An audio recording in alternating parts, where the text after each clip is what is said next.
The footage changed everything. The room stayed silent long after the final frame froze on the screen. No one spoke. No one moved. The image was too unsettling to interrupt. A wealthy man, confident and smiling, stepping into an abandoned warehouse with a weapon concealed beneath his coat. This wasn't fear. This wasn't panic. This was anticipation. For months, investigators had believed they were looking at the aftermath of a restrained confrontation. Now they were forced to consider something far more disturbing. The victim hadn't walked into that warehouse unprepared. He had walked in expecting control. The detectives replayed the footage slowly, frame by frame. The smile never wavered. His posture was relaxed. The weapon stayed hidden, but his hand brushed it more than once, an unconscious reassurance. This wasn't a man meeting his fate. This was a man who thought he was untouchable. And suddenly, the verdict didn't feel finished. The lead detective ordered a full internal review before sunrise. Evidence that had once felt settled was reopened. Files were pulled, timelines were questioned, assumptions were dismantled. The maintenance worker, quiet, overlooked, already convicted, was brought back in. This time, not as a suspect, but as a witness. When they showed him the footage, his face didn't change. No shock, no anger.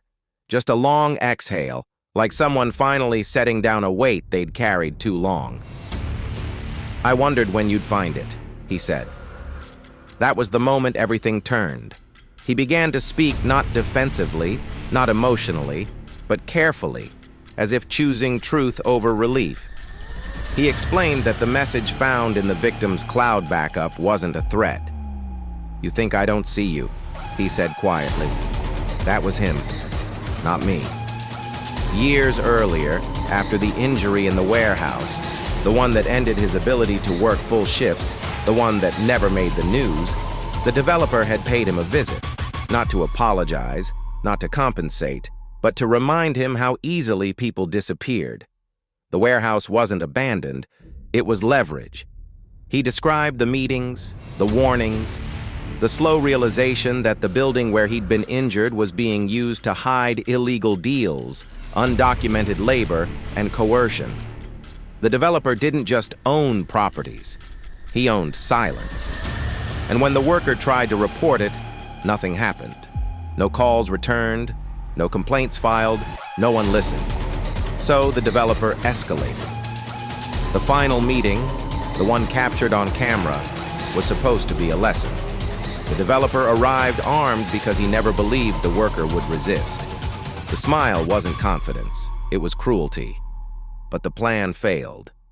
The confrontation didn't unfold the way the developer expected. The weapon was never drawn, not because the worker attacked, but because the developer lost control of the situation he'd rehearsed so many times in his head. He had underestimated someone he never bothered to see. The pressure injuries told the rest of the story. There was no frenzy, no rage, just restraint. The worker pinned him, not to kill, but to stop him, to take away the power he had abused for years. And when it was over, the worker didn't run. He cleaned, not to hide the truth, but to remove the violence from it. The prosecutors were notified by noon. By evening, the case had shifted from closed to volatile. Legal experts argued over whether the new evidence warranted a retrial. The public response was immediate and divided. Some saw the footage as proof of premeditation by the victim. Others questioned why it had taken so long to surface. But one fact was undeniable. The story everyone believed was wrong. The journalist who had noticed the worker's relief at sentencing was the first to publish the full context. Employment records, injury reports, ownership filings, and finally, the footage. The headline didn't accuse, it asked, who was really on trial? Pressure mounted on the court to respond. Within days, the judge issued a statement acknowledging the new evidence. While the conviction stood, the sentencing was amended. The language was careful, legal, measured, But the implication was clear.